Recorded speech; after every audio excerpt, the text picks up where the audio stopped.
నమస్తే welcome to news cafe నేను భాగ్యశ్రీ వివిధ వార్తాపత్రికల్లో వచ్చిన ముఖ్యాంశాలు చూసుకుంటే ముందుగా ఈనాడు ఎడిషన్ చూసుకుంటే యుద్ధంలో జోక్యం చేసుకుంటే కబద్దార్ అమెరికాను కోలుకోలేని దెబ్బతీస్తాం. ఇక ఇరాన్ సుప్రీం నేత ఆయతుల్లా అలీ ఖమేనీ హెచ్చరిక, నేనేం చేస్తానో ఎవరికి తెలియదు, జోక్యం చేసుకుంటానో లేదో చెప్పలేను. ఇరాన్ మాత్రం పెద్ద ప్రమాదంలో ఉంది. శ్వేత సాధ్యంలో ట్రంప్ కీలక వ్యాఖ్యలు. 3000కు వార్షిక టోల్ పాస్ వాణిజ్యేతర వాహనదారులకు కేంద్రం శుభవార్త. హైవేలపై 200 ట్రిప్పులు తిరగొచ్చు.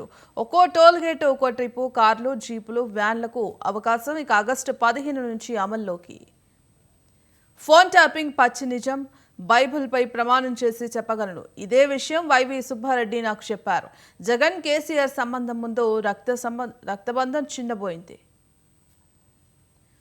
భారత్ పాక్ ఒప్పందంలో మీ ప్రమేయం లేదు, అది ద్వైపాక్షిక కాల్పుల విరమనే ట్రంప్కు తేల్చి చెప్పిన మోదీ. అమెరికా అధ్యక్షుడితో ఫోన్లో మాట్లాడిన ప్రధాని, ఆయన పాత పాటే పాడిన ట్రంప్. ఉగ్రవాదంపై ద్వంద్వ వైఖరి ఉండకూడదన్న మోదీ, పాక్పై చర్యకు తీసుకోవాలని పిలుపు. ఇక G7 దేశాధినేతలు భేటీ. కెనడాతో సంబంధాలు పునరుద్ధరణకు నిర్ణయం.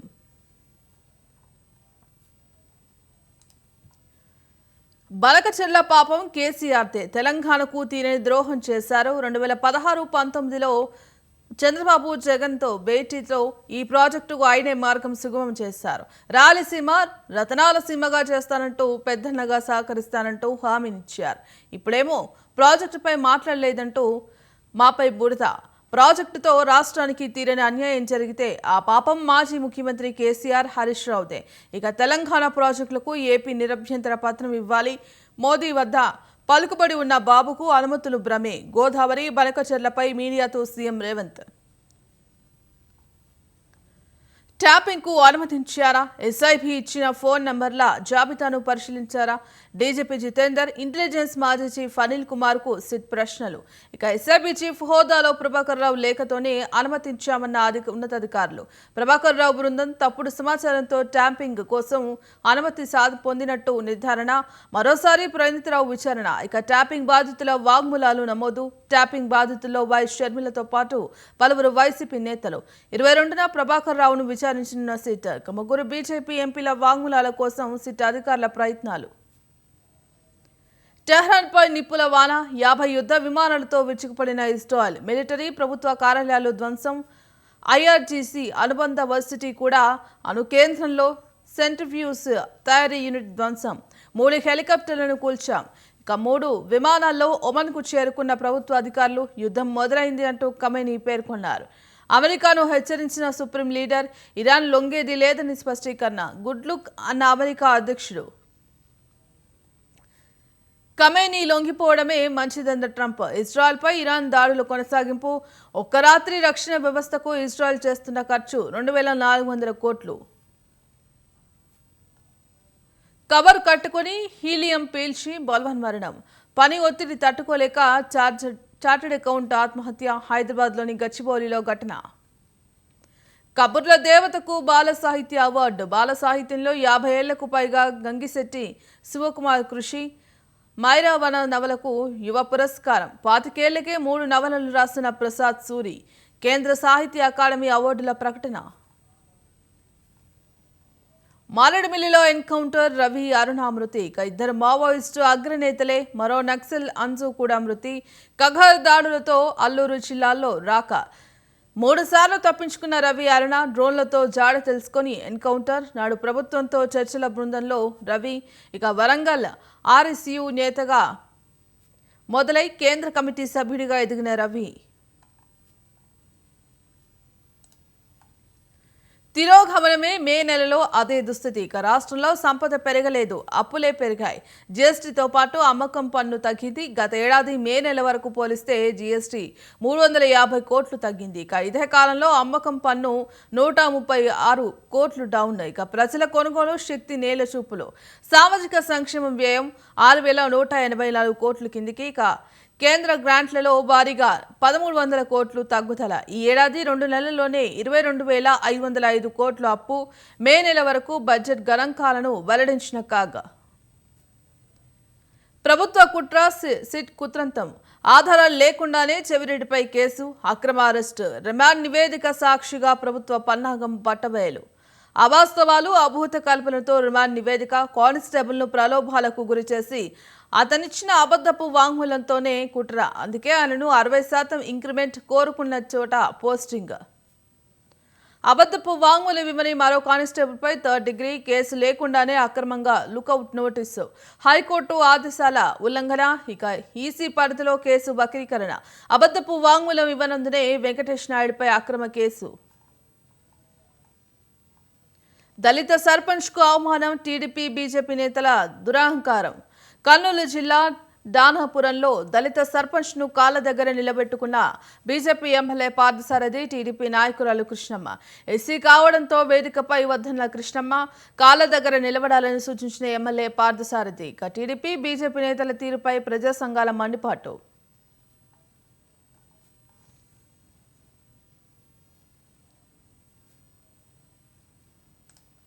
ఇక వివిధ వార్తాపత్రికల్లో వచ్చిన ముఖ్య అంశాలపై విశ్లేషణ అందించడానికి పొలిటికల్ అనలిస్ట్ ప్రసాద్ గారు ఉన్నారు. ప్రసాద్ గారు నమస్తే అండి. ఎస్ ప్రసాద్ గారు, ఏదైతే నిన్న బనకచర్లకు సంబంధించి ఎంపీలతో కూడా ఇటు కేంద్ర ఎంపీలతో సమావేశం నిర్వహించడం జరిగింది. మరి కేసీఆర్ సూచనతోనే ఇవాళ బనకచెర్ల ప్రాజెక్టు బనకచెర్ల గురించి చర్చించారు. మరి వృధాగా సముద్రంలో కలుస్తున్న 3000 టీఎంసీ గోదావరి నీళ్లు జలాలను 2 రాష్ట్రాలు వాడుకోవాలంటూ కూడా ఇప్పటికే నాటి సీఎం సూచించారంటూ కూడా నిన్న ఏదైతే జరిగిన సమావేశంలో చర్చించారు. ఇది ఏ విధంగా చూసింటారు?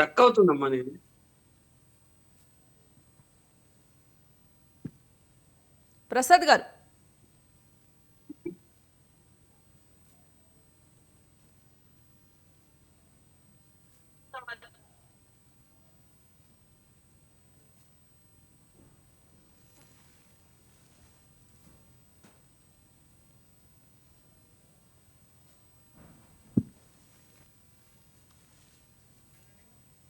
ప్రసాద్ గారు వినిపిస్తుందా?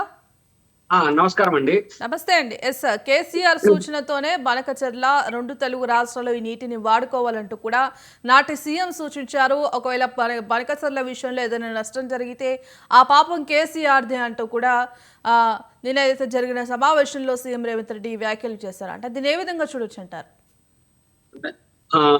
మీకు స్వతంత్ర టీవీ ప్రేక్షకులకు శుభోదయం అమ్మా.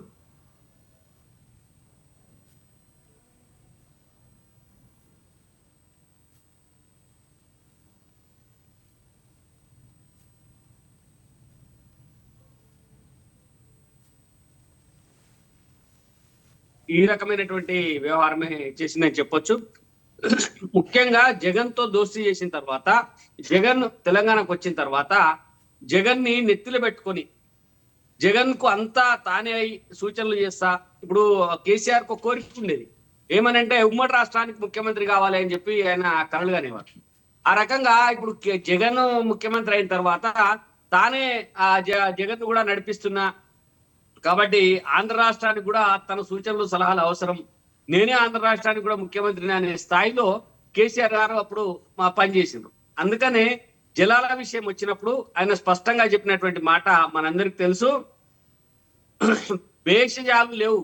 మన ఇక్కడ జలాల విషయంలో ఎక్కడ కూడా మనకు భేషజాలు లేవు అని చెప్పి ఆయన స్పష్టంగా ప్రకటించినటువంటి మాట మనం చూసినాం. ఆ ప్రకటించిన తర్వాత ఏం చేసినట్టు ఆయన కృష్ణా జలాల్ని మన పరిధి దాటి ఆంధ్రాకి ఇవ్వచ్చు, గోదావరి జలాల్ని మనం వాడుకోవచ్చు అని చెప్పి ఒక ప్రతిపాదన చేసి జగన్ తో మాట్లాడినాం. జగన్ తో మాట్లాడినప్పుడు జగన్ కూడా కేసీఆర్ ఇంటికి ప్రగతి భవన్ కి వచ్చి అప్పుడు ఆ ప్రగతి భవన్ లో విందారగించి ఇద్దరు అలైబలై తీసుకొని కేటీఆర్ జగన్ ఒకరినొకరు ఆలింగనం చేసుకొని తర్వాత కేసీఆర్ జగన్ ఆలింగనం చేసుకొని ఒక సుహృత్ వాతావరణంలో వాళ్ళిద్దరి మధ్యన చర్చలు జరిగినాయి. ఆ చర్చల్లో ఆంధ్ర నుంచి తెలంగాణకేం రావాలనేటువంటి విషయాన్ని పక్కన పెట్టి తెలంగాణ నుంచి ఆంధ్రాకు జలాలను ఎట్లా తీసుకుపోవాలనే దానిపైన జగన్ చేసినటువంటి సూచనలు లేదా కేసీఆర్ జగన్ కి ఇచ్చినటువంటి సలహాల మేరకు అక్కడ బ్రహ్మాండంగా మన జలాలను తీసుకుపోవడానికి వాళ్ళకి అవకాశం దొరికిందమ్మా. ఖచ్చితంగా ఈ తెలంగాణలో జలదోపిడీ విషయంలో జలాల్ని ఆంధ్రాకు తరలించేటువంటి విషయంలో అప్పటి కేసీఆర్ ప్రభుత్వ నిర్లక్ష్యం ఒకటైతే, అంతా నాకే తెలుసు, ఇంకెవరికి తెలియదు, నేనే అంతా చేయగలుగుతా, నేను చెప్పినట్టే నడవాలనేటువంటి ఒక అహంకార పూరిత ధోరణి కూడా ఒక కారణమైంది. దానివల్లనే ఇలా తెలంగాణకు రావాల్సినటువంటి జలాల విషయంలో నష్టం జరుగుతా ఉంది. కృష్ణా నీటిలో కూడా మనకు రావాల్సినటువంటి టీఎంసీలను మనకు రాకుండా చేసి తక్కువ టీఎంసీలకు అంగీకారం చేసి సంతకం పెట్టి వచ్చినటువంటి ఘనత కూడా అప్పుడు కేసీఆర్ ప్రభుత్వానికి, కేసీఆర్ కి దక్కింది. అంటే ఏదైనా సరే అంతా నాకు తెలుసు, బేసిన్లు లేవు, ఈ బేసిన్లు అన్నింటినీ తీసేయాలి, బేసిన్లు లేవు, నీటిని అన్నింటినీ కలిపి వాడుకోవాలి అనేటువంటి ఒక నిర్ణయంతో కేసీఆర్ గారు ప్రయత్నం చేసిండ్రు. ఎందుకు చేసిండ్రు? ముఖ్యంగా చాలా మంది నిపుణులు వద్దంటా ఉన్నా, ఇంజనీరింగ్ ప్రముఖులు వద్దని చెప్తా ఉన్నా, ఇదంతా కాదు, దీనివల్ల ఉపయోగం లేదు, ఇది ఆంధ్రాకే ఉపయోగం అని చెప్తా ఉన్నా కూడా కేసీఆర్ ఆ రోజు నిర్ణయం తీసుకొని మన జలాల్ని ఆంధ్రాకు పోయే విధంగా, ఆంధ్రాకు మేలు జరిగే విధంగా ప్రయత్నాలు చేసింది. మరి అది ఎందుకు చేసిందో అనేది ఇప్పటికీ ప్రశ్నార్థకమైనది, ఆయనే చెప్పాలి. కానీ ఆయన చేసినటువంటి విధానాల వల్ల, చర్యల వల్ల మన నీళ్లు అక్కడికి ఆంధ్రాకు ఎక్కువ పోవడానికి అవకాశం ఏర్పడ్డది. దాంట్లో భాగంగానే వాళ్ళు బనకచర్ల కట్టుకుంటామంటారు, ఎందుకంటే గోదావరిలో మిగులు జలాలు ఉన్నాయి కాబట్టి. ఆ జలాలు వృధాగా సముద్రంలో పోయేటువంటి అవకాశం ఉంది కాబట్టి వాటిని మేము వినియోగించుకుంటున్నాం. దానివల్ల తెలంగాణకి ఏంది నష్టం అని అడుగుతా ఉన్నాను. ఇప్పటికైనా మన రాష్ట్ర ప్రభుత్వం కానీ లేకపోతే కేసీఆర్ గాని దీని మీద స్పష్టంగా చెప్పాలా. అప్పుడు ఎందుకు అంగీకరించారు, ఇప్పుడు ఎందుకు వద్దంటా ఉన్నారు? అప్పుడు ఎందుకని చెప్పి బనకచర్ర కడతాము అని చెప్పి అప్పటి ప్రభుత్వం ప్రతిపాదనలు చేస్తే, లేకపోతే ఈ గోదావరిలో నీళ్లు 1000 టీఎంసీలకు పైగా నీళ్లు వృధాగా పోతున్నాయి, మిగిలి ఉన్నాయి అనేటువంటి నీటిని మేము వాడుకుంటాము అంటే అప్పుడు ప్రభుత్వం దానిపైన ఎందుకు ఆలోచన చేయలేదు? ఇప్పుడు అదే టీఆర్ఎస్ ప్రభుత్వం మళ్ళీ వ్యతిరేకం చేస్తా ఉంది, తెలంగాణకు అన్యాయం జరుగుతుంది అని చెప్పి. అంటే ఇంట్లో స్పష్టంగా రాజకీయ వైఖరి మనకు అర్థమవుతా ఉన్నది. అటు ఆంధ్రప్రదేశ్ కానీ, ఇటు మన ఇక్కడ బీఆర్ఎస్ పార్టీ కానీ, అటు తెలుగుదేశం కానీ, ఇటు బీఆర్ఎస్ పార్టీ కానీ మళ్ళొక్కసారి ప్రాంతీయ తత్వాన్ని రెచ్చగొట్టడం ద్వారా మళ్ళీ ప్రజల్లోకి వెళ్ళేటువంటి ప్రయత్నం చేస్తా ఉన్నది. అక్కడ వాళ్ళు మేము వాడుకుంటాం, మా నీళ్లు మేము వాడుకుంటాము, మాకు 1000 టీఎంసీలు అదనంగా వృధాగా పోతున్నటువంటి నీళ్లను వాడుకుంటే తప్పైంది అని వాళ్ళు ప్రశ్నిస్తా ఉంటే, దానికి నిజంగానంటే ఇన్ని టీఎంసీలు లేవు ఇక్కడ, ఈ నీళ్లు కేవలం తెలంగాణకు సంబంధించిన నీళ్ళని వాడుకుంటున్నాము అని వాడుకుంటున్నారు, ఇది అన్యాయం అని చెప్పి మన రాష్ట్ర ప్రభుత్వం కూడా చెప్పాల్సినటువంటి అవసరం ఉన్నది. అయితే దురదృష్టవశాత్తు మన రాష్ట్రంలో కూడా మన ఇరిగేషన్ శాఖ మంత్రి గాని, మన ముఖ్యమంత్రి గారు కానీ అంత స్పష్టంగా దీనిపైన ఎక్సర్సైజ్ చేసినట్టుగా కనబడతలేదు.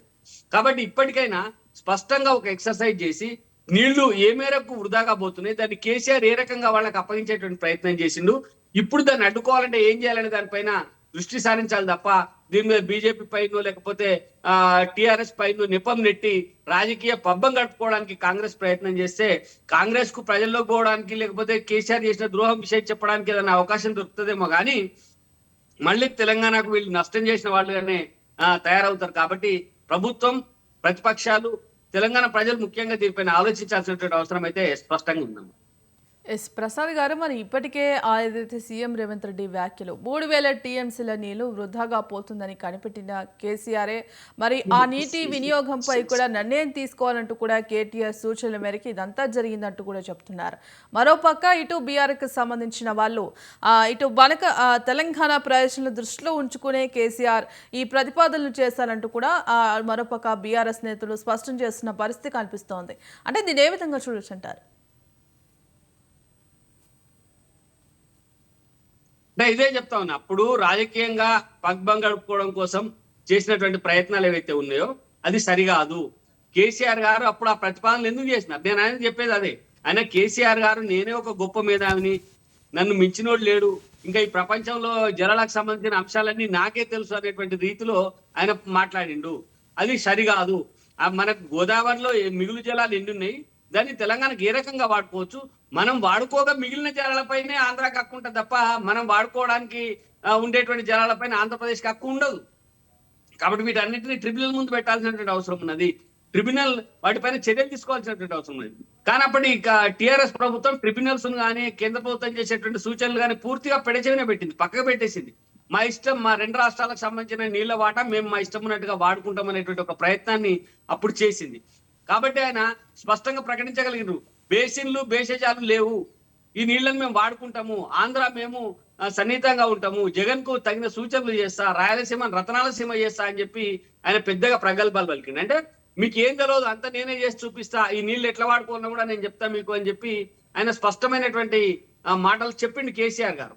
అది ఎందుకు చెప్పిండంటే ఆంధ్ర మీద కూడా నా పెత్తనమే సాగుతుంది అని చెప్పి తెలియజెప్పడం కోసం ప్రయత్నం చేసిండు.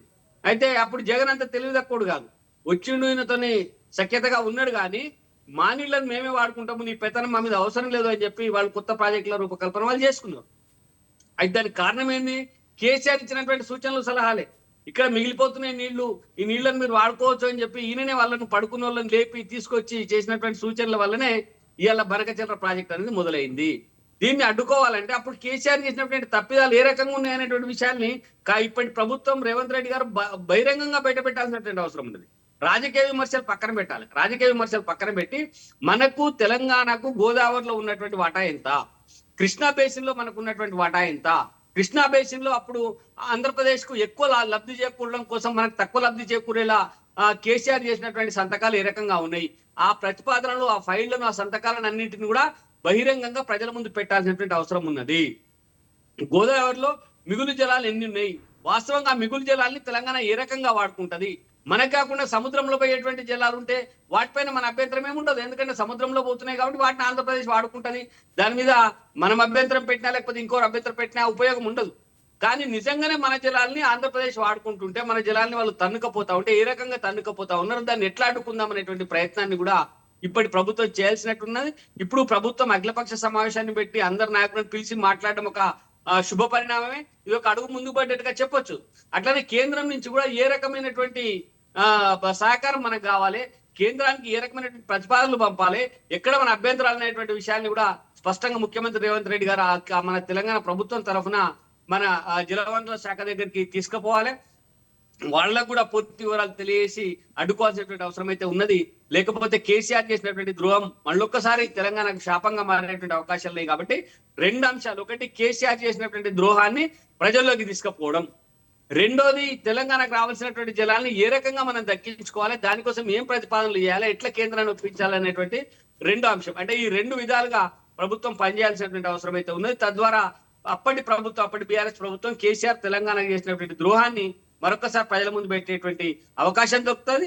ఇది మరొక ద్రోహం. కేసీఆర్ మూర్ఖపు నిర్ణయాల వల్ల అంతా నాకే తెలుసు అనేటువంటి ఒక భ్రమ వల్ల జరిగినటువంటి పెద్ద తప్పిదం ఇది. దీన్ని సరిదిద్దుకోవాల్సినటువంటి అవసరం అయితే స్పష్టంగా ఉందాం. ఎస్ ప్రసాద్ గారికి మరో అంశం చూసుకుంటే, నేను ఏదైతే పొదిలిలో చేసినటువంటి జగన్ పర్యటనలో పరామర్శ పేరుతో బల ప్రదర్శన చేస్తున్నారంటూ కూడా అనేక విమర్శలు అయితే వ్యక్తమవుతున్నాయి. మరి ఇప్పటికే కాన్వాయ్ వాహనం ఢీకొనడంతో ఇద్దరు మృతి చెందిన పరిస్థితి కనిపిస్తోంది. అంటే జగన్ పర్యటనలో ఇద్దరు మృతి చెందిన అటు నేతలు కానీ, అంటే 100 మందికి మాత్రమే అనుమతించిన పోలీసులు ఇవాళ జగన్ దాని పరిమితికి మించి వైసీపీ కార్యకర్తలు కూడా ఈ పర్యటనకు తరలి రావడం, మరి పరామర్శ పేరుతో ఇలా చేయడం ఎంతవరకు సమంజసం అంటూ కూడా రోజు రోజుకు వైసీపీ క్షుద్ర రాజకీయాలు ముదురుతున్నాయంటూ కూడా అనేక విమర్శలు అయితే వ్యక్తమవుతున్న పరిస్థితి కనిపిస్తోంది. అంటే దీని ఏ విధంగా చూడొచ్చు అంటారు? స్పష్టంగా మాది రాజకీయ పర్యటన, మరొకసారి జనంలోకి పోవడం కోసం, ఈ ప్రభుత్వాన్ని ఎండగట్టడం కోసం జగన్ తీసుకున్నటువంటి ఒక నిర్ణయం. రాజకీయ పర్యటన కాబట్టి పోలీసులు అనుమతిచ్చారు. ఏది కొన్ని 3 కార్లే పోవాలా, 4 కార్లే పోవాలా, కాన్వాయ్ తప్ప మిగతా ఉండొద్దు, 100 మంది మాత్రమే ఉండాలని చెప్పి పోలీసులు చెప్పిండ్రు. కానీ ఎక్కడ రాజకీయ నాయకులు జగన్ వాటన్నింటిని పక్కన పెట్టి భారీ వాహన కాన్వాయ్తోని వెళ్ళినటువంటి పరిస్థితి మనం చూసినాం. నేనేం చెప్తున్నాను అంటే, నిబంధనలు ఎవరికైనా ఒకటే, ప్రభుత్వానికి ప్రతిపక్షాలకు ఎవరికైనా ప్రభుత్వ నిబంధనలు ఒకే రకంగా ఉండాలి. కాబట్టి జగన్ యాక్చువల్ గా ప్రభుత్వం లేదా పోలీసులు ఏ రకమైనటువంటి అనుమతి ఇచ్చిండ్రో ఆ రకంగానే పోతే బాగుండేది. కానీ పరామర్శ అనేటువంటి యాత్రను ఆయన ఒక భారీ ఎత్తున చేపట్టడం ద్వారా దాన్ని ఒక రాజకీయంగా ఉపయోగించుకోవడం కోసం ప్రయత్నం చేసిన స్పష్టంగా అర్థమవుతుంది. ముఖ్యంగా జగన్ రాజకీయ ఆరంగేట్రమే, అంటే రాజకీయాల్లోకి రావడము, ప్రజల్లోకి పోవడము, ఇదంతా కూడా ఈ పరామర్శల పేరుతోనే జరుగుతా ఉంది. మొదట్లో వైఎస్ రాజశేఖర రెడ్డి పేరుతో చనిపోయినటువంటి అభిమానులను పరామర్శిస్తా అనే యాత్ర మొదలుపెట్టి ఆయన మరి ఆంధ్రప్రదేశ్ లో, అప్పటి ఉమ్మడి ఆంధ్రప్రదేశ్ లో పర్యటనలు చేసిండు, తర్వాత ఆంధ్రప్రదేశ్ లో పర్యటనలు చేసిండు.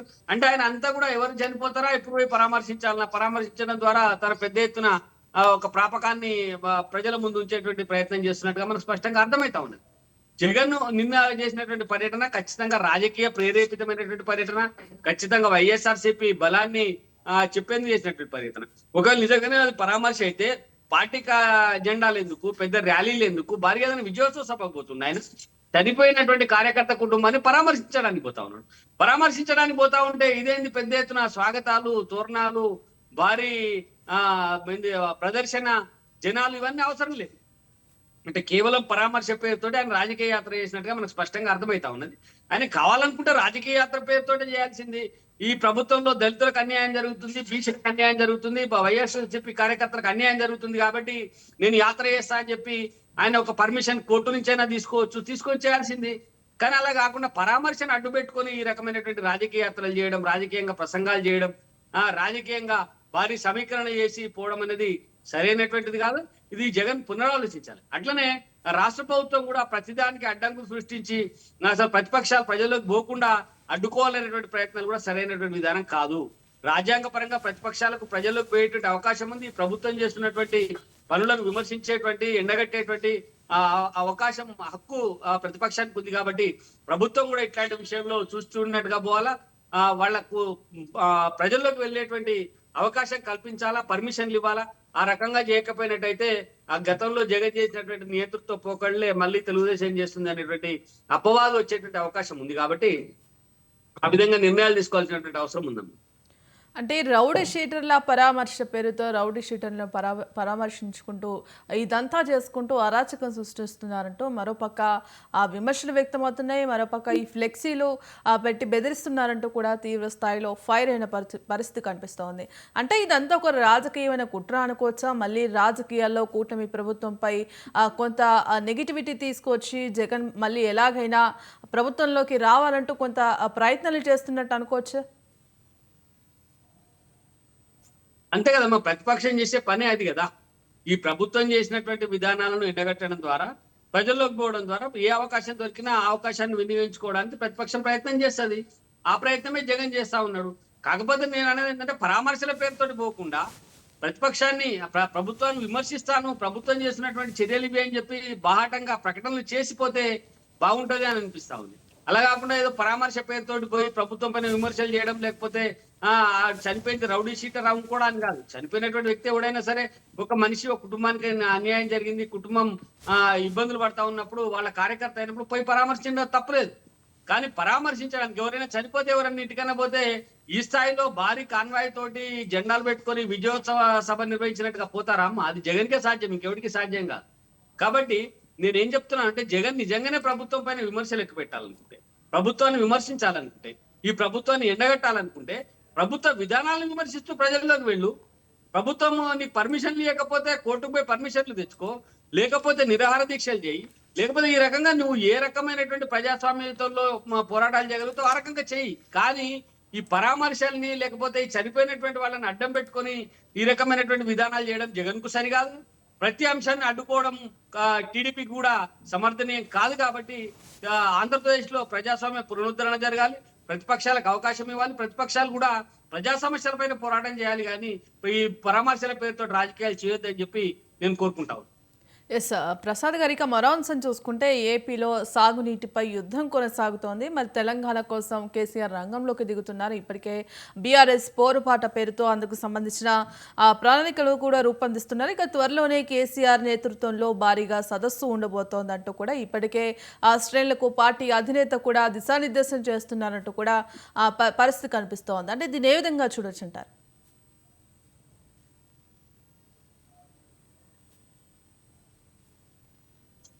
కేసీఆర్ కు తెలంగాణలో నీళ్ల విషయంలో మాట్లాడేటువంటి హక్కు ఏమాత్రం లేదు. ఎందుకంటే తెలంగాణకు నీళ్ల విషయంలో అన్యాయం చేసినటువంటి వ్యక్తి ఎవరైనా ఉన్నారంటే అది స్పష్టంగా కేసీఆర్. ఆయన చెప్తుండొచ్చు, నేను భారీగా ప్రాజెక్టులు కట్టినా, దానివల్ల తెలంగాణలో నీళ్లు వస్తున్నాయని చెప్పి ఆయన ప్రకటన చేసుకుంటుండొచ్చు, లేదంటే కాళేశ్వరం ప్రాజెక్టు ఒకదాన్ని చూపిస్తుండొచ్చు. కానీ నిజంగా తెలంగాణకు రావాల్సినటువంటి నీటి వాటాలో ఎందుకో ఏ ఒత్తిడికి లొంగినాడో తెలియదు. కానీ ఆయన పూర్తిగా ఆంధ్రప్రదేశ్ అప్పటి వైఎస్ జగన్ ప్రభుత్వానికి పూర్తిగా లొంగిపోయినాడు. లొంగిపోవడం ద్వారానే కృష్ణా నదిలో మనకు రావాల్సినటువంటి నీటిని కూడా మనకు దక్కకుండా చేసి, కృష్ణా నదిలో పోతిరెడ్డిపాడు దగ్గర వాళ్ళు పొక్కలు కొట్టి నీళ్ళని తీసుకుపోతా ఉంటే కూడా దానిపైన మాట్లాడకుండా వాళ్ళకే సహకారం చేసినటువంటి వ్యక్తి కేసీఆర్ గారు. అందుకనే అప్పుడు చెప్పినాం, అందరూ మామూలుగా రోడ్లను, భూములను, భవనాలను అమ్ముకుంటారు. కానీ అప్పుడు కేసీఆర్ నదిని అమ్ముకున్నాడు, ఏకంగా కృష్ణా నదినే మొత్తం ఆంధ్రప్రదేశ్ కట్టబెట్టింది. అట్లనే గోదావరిలో మనకు రావాల్సినటువంటి వాటా విషయంలో కూడా స్పష్టమైనటువంటి నిర్ణయం తీసుకోకపోవడం వల్ల గోదావరి జలాలను మనం కలిసి వాడుకుందాం అనేటువంటి ఒక ప్రకటన ద్వారా గోదావరి జలాలను కూడా పూర్తిగా ఆయన ఆంధ్రప్రదేశ్ కు అంకితం చేసే విధంగా ప్రయత్నం చేసిండు. ఇది ఎందుకు చేసిండు అంటే కేవలం నేనే గొప్ప, నేను 2 రాష్ట్రాల్లో నా మాటనే వింటారు, నేను ఒక మేధావిని అనేటువంటి ఒక మూర్ఖపు అహంకార భావంతో అప్పట్లో కేసీఆర్ ఆ ప్రయత్నాలు చేసిండు. ఇంజనీర్లు చెప్పినా, నిపుణులు చెప్పినా, ఇతర ఎవరు చెప్పినా ఆయన ఏం పట్టించుకోలేదు, అంతా నాకే తెలుసు అనే విధంగా, నేనే రాజు నేనే మంత్రి అనే విధంగా అప్పట్లో కేసీఆర్ ప్రయత్నం చేసిండు. దానివల్ల తెలంగాణకు తీవ్ర నష్టం జరిగింది. ఆ నష్టాన్ని భర్తీ చేయడం అనేది చాలా కష్టం. ఇప్పుడు మళ్ళీ ఏం చేస్తున్నాడు, గతంలో పార్టీ పడిపోయి ఇప్పుడు కాంగ్రెస్ అధికారంలోకి వచ్చింది కాబట్టి మళ్ళీ ప్రజల్లోకి పోవాలంటే మళ్ళీ ఒక తెలంగాణ సెంటిమెంట్ రేకెత్తించాలి. తెలంగాణ సెంటిమెంట్ రేకెత్తించాలంటే మళ్ళీ తెలంగాణకు అన్యాయం జరుగుతుంది, నీళ్లలో ఆంధ్ర దోపిడీ చేస్తుంది అనేటువంటి ఒక ప్రచారాన్ని ముందు పెట్టాలి. ముందు పెట్టుకుని మళ్ళీ తెలంగాణ ఆంధ్ర అనే అంశాన్ని ప్రజలకు తీసుకుపోయి తెలంగాణ అంటే మేమే, ఇంకా తెలంగాణ అంటే వేరే పార్టీ లేదు, తెలంగాణ అంటే మేమే అనేటువంటి ప్రయత్నాన్ని, అనేటువంటి ఒక భావనను ప్రజలకు తీసుకుపోయేటువంటి ప్రయత్నం కేసీఆర్ చేయబోతా ఉన్నాడు. కానీ దాన్ని ప్రతిపక్షాలుగా బీఆర్ఎస్ కానీ, మన బీజేపీ కానీ, కాంగ్రెస్ కానీ తిప్పికొట్టాల్సినటువంటి అవసరం ఉన్నది. ఖచ్చితంగా కేసీఆర్ తెలంగాణకు చేసిన అన్యాయాన్ని ప్రజలకు తీసుకుపోవాలా. కేసీఆర్ కు తెలంగాణ విషయంలో, తెలంగాణ నీళ్ల విషయంలో మాట్లాడేటువంటి హక్కు లేదు. ఈ తెలంగాణకు నీళ్ల విషయంలో ద్రోహం చేసింది ఎవరు అంటే ఖచ్చితంగా కేసీఆర్ ప్రభుత్వమని మనం స్పష్టంగా చెప్పొచ్చు. రైట్, థ్యాంక్ యూ అండి ప్రసాద్ గారు. వివిధ అంశాలపై విశ్లేషణ అందించడానికి ధన్యవాదాలు. ఇక ఇది ఇవాల్టి న్యూస్ కేఫ్. కీప్ వాచింగ్ స్వతంత్ర.